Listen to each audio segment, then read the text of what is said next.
At the zoo, a boy was talking to a snake through the glass, and surprisingly, the snake could understand everything he said. They quickly became friends. However, his cousin suddenly pushed him aside to look at the snake himself, which made Harry very angry. The next second, the glass in front of his cousin mysteriously vanished, causing him to tumble headfirst into the snake's water trench. The python slithered out, thanked the boy, and escaped from the zoo. When the cousin tried to get out, he found that the glass had reappeared. He banged on the glass, screaming for his parents while Harry watched and laughed with delight. Seeing this, the man angrily scolded Harry and locked him in the small cupboard under the stairs. Every morning, his cousin would deliberately jump up and down on the stairs, creating noise and sending dust down on him. Not only that, but Harry also had to prepare breakfast for the family of 3 after he woke up. His life was quite miserable. However, on this particular day, Harry received a letter from Hogwarts School of Witchcraft and Wizardry. His cousin immediately snatched it away and gave it to his parents. When his uncle saw the address on the envelope, he turned pale with shock. To prevent Harry from receiving more letters, they tore up the mail and destroyed the mailbox. But the owls were persistent, delivering letters every day, eventually creating a downpour of envelopes. Finally, out of options,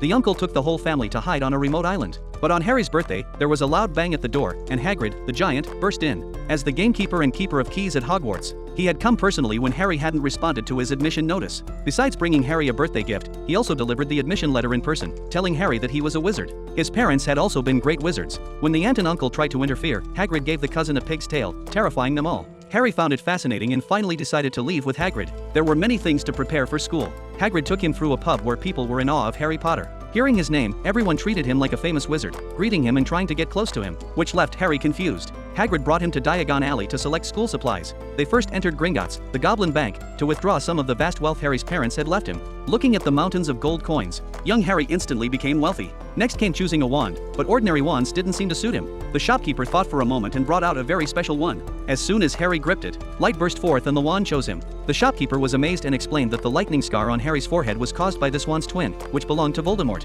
Hagrid added that his parents were also killed by Voldemort, but Harry, still an infant at the time, had somehow severely wounded Voldemort and was left with this scar.